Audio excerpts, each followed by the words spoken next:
This is so relevant. It's by Abraham Hicks.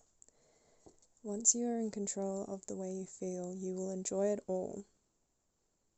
You will revel in the conscious awareness that you have deliberately molded your desires into being in as real a way as if you had created a statue with the clay in your own hands.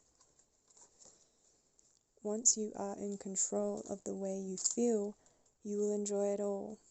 You will adore the sensations you feel as you align again and again with the fruits of your own experience. The entire universe exists to produce new life-giving desire within you, and when you go with the flow of your own desires, you will feel truly alive and you will truly live. Now that you have made it this far into these teachings, you have been reminded of many things that you have always known. You now remember that you are an extension of source energy and that you have come into your physical body, into this leading edge time-space reality, for the purpose of joyously taking thought beyond that which it has been before. You now remember that you have an emotional guidance system within you that helps you to know, in every moment, how much of your connection to your source you are allowing right now.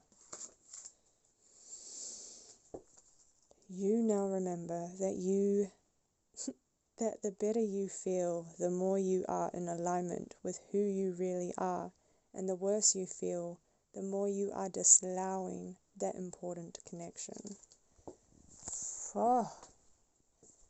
Fucking spinning facts. Like, truly, my whole journey right lately has been, oh man, I'm doing two things at once. Okay, so my thoughts right now are mixed because I'm in the process of transitioning to a walk outside and it's still, and I'm also bringing some rescue remedy because I'm feeling wavy as fuck, and I'm still grounding within myself this process of security, of self-composure, of competence within oneself, to know right from wrong, to know my path, my inner guidance system, and what it's telling me, and what my emotions, the information and data of my life is telling me. And the theme that keeps coming up for me is this no rush mentality, this sacred pace that is natural for my being. And in my being, I am able to witness and recognize that I have potential to create. I have potential to take accountability. I have potential to thing my agency. I say thing because there's a word that I'm not comprehending. Not articulating, I mean. But that's the journey, and this documentation isn't meant to be taken seriously, because no matter how much we document and share with the world, share with people around us, no one's ever fully present for this journey.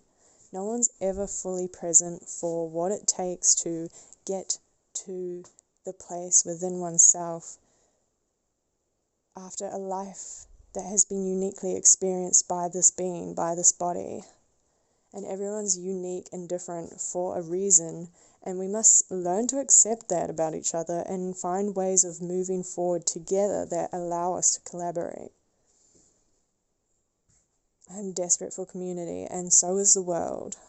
There is like a chronic epidemic of loneliness where people can be surrounded by people but not be felt or seen or understood. And this chronic loneliness is not only the disconnection from our families in our early raising days, but also our wider community, our global ecosystem. And in our hive mind, where all things are connected and every experience is woven by a thread of source, we are conscious of what's going on. that feeling of always being watched is true, because we are always being observed by this greater force. And that may seem fucking out the gate to some people, but for those who know, they know. And that takes away some of that fear, because we're always being observed in all our choices, in all our behaviors, in all the patterns and thoughts and things that we avoid to face, to grow, to challenge, to change ourselves. Everything in nature is set to evolve through the environment that challenges it. And it's not your fault, and it's not my fault, it's not our fault, that as children we were thrown into environments that challenged us very traumatically to protect ourselves for our own survival, emotionally, physically, whatever the fuck.